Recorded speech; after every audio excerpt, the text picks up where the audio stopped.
So going ahead and getting in a comfortable meditation posture for about 15 minutes of practice, wherever you're sitting, just trying to get in a comfortable position. It's hard sometimes when we're on Zoom, we may not be sitting in the chair or the cushion that we usually would for a meditation session, but trying to get yourself as comfortable as possible. Bringing your attention to your body as you settle into your posture, making sure your back is straight in whatever place that you're sitting. Your back is straight, your shoulders even. Your tongue can be on the roof of your mouth right behind your teeth, which keeps you from having to swallow. You can have your eyes either closed or in a hooded gaze, slightly open. Your hands resting in your lap or resting on your knees.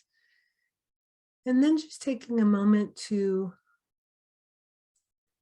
sweep your attention through your body, just do a body scan, noticing if there's any tightness or tension or constriction in the body, and deliberately relaxing. Bring your attention to your neck and shoulders, where we often hold a lot of tightness. Your jaw, relaxing your jaw. Relaxing your belly.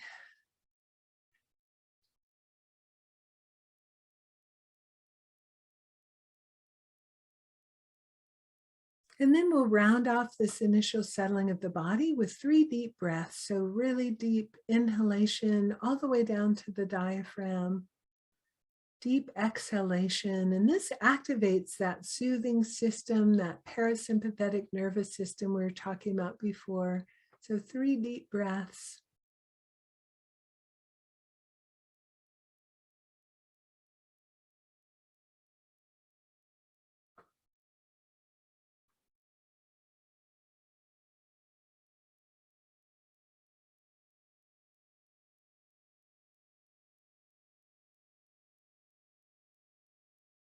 And then after the 3 deep breaths, just take a moment to focus on the sensations of the breath in the body, the ordinary respiration without any alteration, without manipulating the breath in any way, just the ordinary sensations in the body, wherever it is that you can feel them. It might be in the diaphragm, in the belly. It might be in your chest expanding and contracting. It might be in the nostrils. I'm just taking a few moments to be with the breath.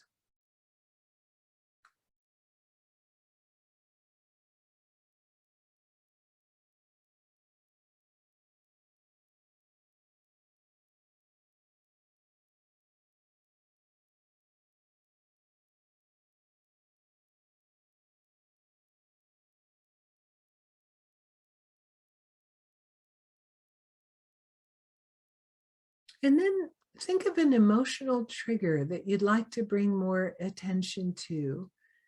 So something that has left you with a regrettable feeling, maybe an emotional episode that you experience regularly that feels like it distances you from others after the emotion has passed. And try not to pick something too traumatic, like the hardest emotional episode that you experience or something really triggering, maybe on a scale of 1 to 10, picking something that's maybe like a 4 or a 5. So something that's activating but not overwhelming emotionally.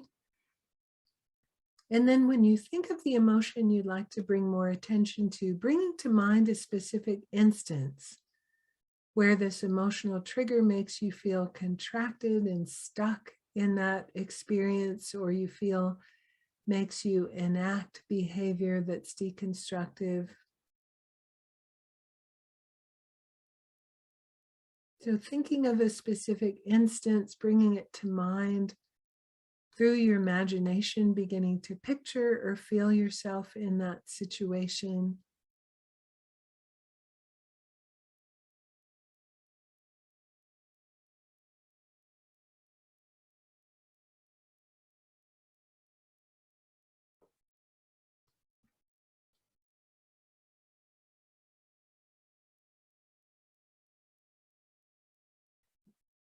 visualizing, drawing from your memory if the situation involved another person, envisioning the person's face or voice or behavior that was triggering. If you're by yourself, bring to mind the thoughts or behaviors that triggered you. And hold this episode in mind. You might feel the emotion arising as you trigger yourself from memory. Again, try not to get completely overwhelmed. If you start to feel too flooded, just release the memory for a moment and go back to the breath. But really calling to mind from that specific instance of that emotion.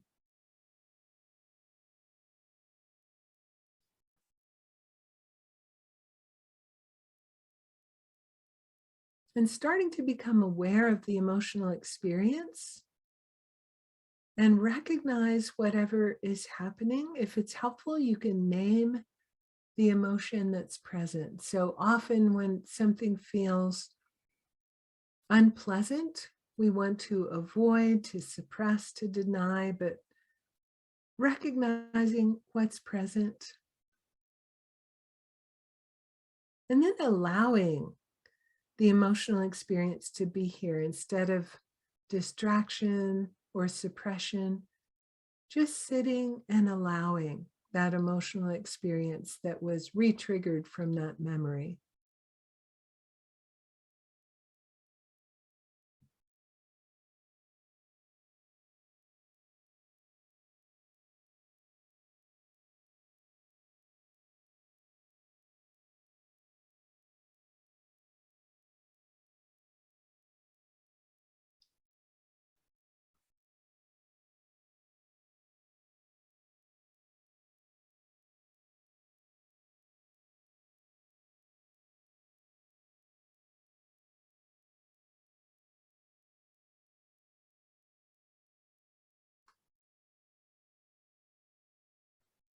And then with a caring presence, begin to investigate. Is there any underlying belief connected to the emotion? Maybe an idea of not being able to trust others. Maybe some kind of belief of I'm not good enough. I'm going to fail. Maybe a connection with that experience, with maybe something we experience a lot in childhood, just investigating the trigger of that emotion. Is there some story that goes along with that, some narrative, some association? And just letting whatever it is arise, if there's any insight around that trigger with the investigation.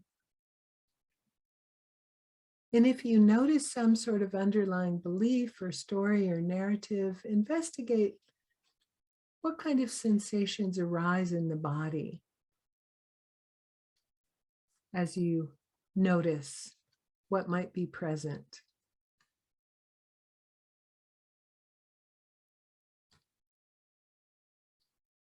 And observing these sensations and thoughts with a caring presence. If it's helpful, you can bring your right hand to your chest to symbolize that there's a heartfelt concern of kindness and compassion accompanying you during this experience. Sometimes we talk about investigate with kindness.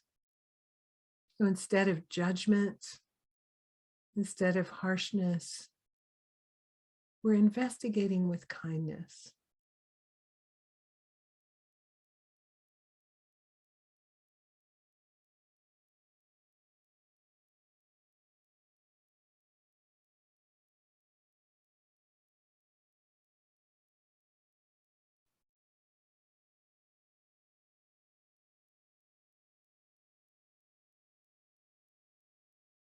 And then continue noticing these thoughts and sensations from the quiet space of awareness without being stuck inside them, noticing that the experiences, the thoughts, the sensations arise and pass.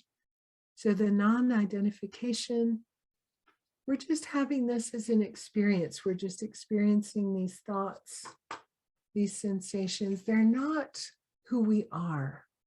Even when emotions feel overwhelming, but they're not who we are. They're just experiences we're having. So really noticing from that quiet space of awareness as these thoughts and sensations arise and pass.